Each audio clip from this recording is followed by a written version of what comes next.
So another one of the great things about Bootstrap is that they have a number of templates that you can use to see what you can achieve with Bootstrap very easily and to get an idea about how it all fits together, how the CSS works, etc. We're going to have a quick look at those and then we're going to create a navbar. So let's have a quick look at the templates. So there they are. You can see they all look pretty nice, pretty nicely labeled and set out. If we have a quick look at the Jumbotron there, we'll be looking at that in more detail later, but it's a really nice clean design or layout for a website. You've got the nav bar at the top, the navigation bar, you've got a nice login form there, a clear bit of marketing text at the very top, a nice call to action, that good blue button there, and then our 3 columns that of course collapse down when we need them to for smaller devices. Okay, so we're going to concentrate on the navbar at the moment, and we're going to create a little navbar for our website, which is going to have a title on the left and then a few links for the main page, and it's going to be nice and collapsible as this one is. When you drag it in, you can see this little box appears with a menu icon on it. When you don't have room for that login form on your screen, instead you click on that button and then the login form comes in there. So it's really nice, really nicely done. Okay, so let's see how we do that. Switch back over to our Bootstrap template. And then let's create our navbar. Right, well, we start with a div. And that div has a class initially of navbar. Now we're going to put a second class in here, which will be a class that summarizes the design of our navbar. And this is a quite common theme in Bootstrap. You have an initial class which tells the browser or the CSS what type of a thing we're dealing with here, so in this case a navbar. And then you have a second class which says what type of design we want, or coloring or layout, or some aspect which specifies in more detail how we want this element to look. So at the moment we'll start with navbar default, which is the default navbar layout. Let's close the div and just see what that looks like completely on its own. So there you can see all we've got so far is a default navbar, which looks quite a lot like the one that we created at the end of the jQuery chapter for our code player site. I'll just show you one other. Default styling is navbar inverse. So that's where you have a black background and a white text. So we'll stick with default for now. Great. And then within that div, we have another div, which is our container div. Now we can either use container or container-fluid, depending on whether we want to base our site around a fixed width template or a fluid template. It doesn't really matter at this stage. We'll just go for container to keep it simple. Now we're going to have 2 areas that make up our navbar. We're going to have a navbar header area, which will be on the left and will contain our logo, or in this case just a bit of text, and then we're going to have a navbar collapse area, which is where the other menu items are going to go. So that will be to the right of our main area over there.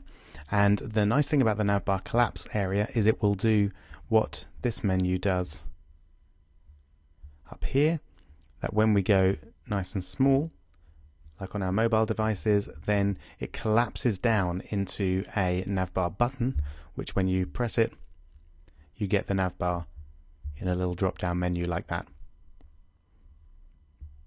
So it's really neat. Okay, let's see how we do that. So let's start by doing our navbar header. Very straightforward. So we put in a div with a class of navbar header. Close that div, and then in that div we have a link, so an A with an href, and we'll just leave the href blank for now. And we give this a class of navbar brand. And that's the class that we give to our logo or whichever text we're going to use for the logo area of the site. And for now, we'll just call it my website. You can use whatever you like there. See what that looks like? Nice. So it's very nicely laid out, given good padding and nicely centered and everything like that. And again, if we change the type of the navbar class, then everything changes. The color of the navbar brand area and the background. So it's really easy to re-theme your site and to give it a very different color scheme.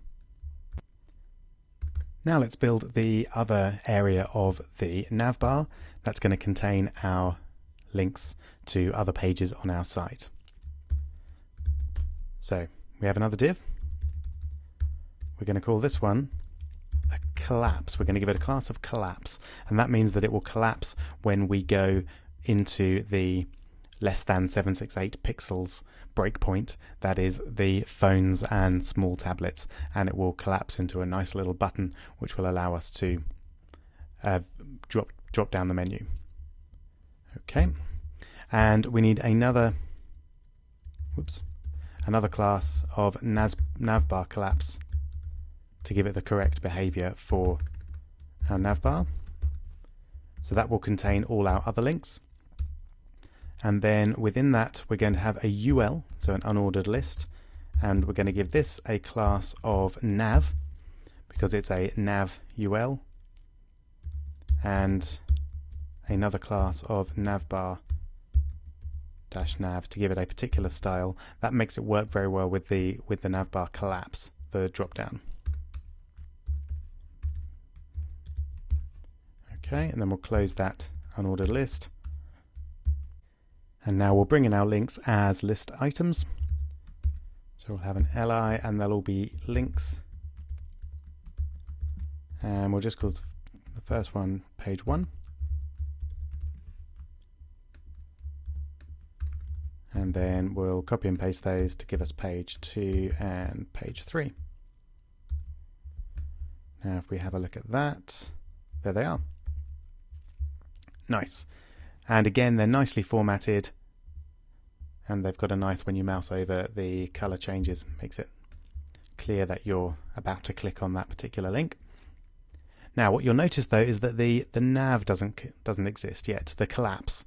So when we go down to below 768 pixels, there isn't this button here. So how do we bring that in? Well, that's actually a little bit complicated. So what I'm going to do is paste the code in, and then we'll look at it and explain what's going on with that code. Let's just run it and make sure it works first. There's our nice button, and when we click on it, the menu expands or contracts. Great. So what have we actually got there? We've got a button. So we're defining a particular button, and then this has a class of navbar toggle, obviously because that's what it's doing. And then it's got a data toggle of collapse, so we know what it's doing. It's collapsing and expanding the list items down here. And the data target is the navbar collapse class, which is the class of the div which contains all the links. So that's what links this particular button to this particular div. And then within that button, we've got, this is a class for screen readers.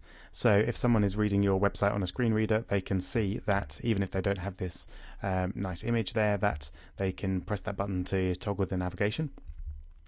And then the image is actually made up of 3 separate icons. If I get rid of those 2, you can see how that works. So that's only one icon there. So this icon bar is just that straight line across there. So then if we add another one of those, we've got 2, add a third, and we've got all three. So we make up the traditional settings or menu bar option icon. Great. So that's our button. So we've created a collapsible nav bar there, which works really nice on any screen size. The only other thing I'm going to show you before we stop is that you might want to give one of your pages a highlight to show that that's the page that the user is currently on. That's easy enough. You just give it a special class of active. And that link will be highlighted. If we have a look in the expanded view, you can see it's very clear that that's the page that you're currently on, and it works just as well in the collapsed view as well. If we bring that down, then the page is highlighted. And before we finish, let's just see how that all looks in the different theme of Navbar default. Great. So it all works nice and looks good, but it's just got a different kind of softer theme when we change that to default. So I would definitely recommend having a play around, creating a menu of your own. Have a look at the Bootstrap docs and you'll see that there's a lot more you can do with menus. You can put the login forms in there, search boxes, whatever you want. So definitely have an experiment, play around and post your results in the forum and I'll take a look.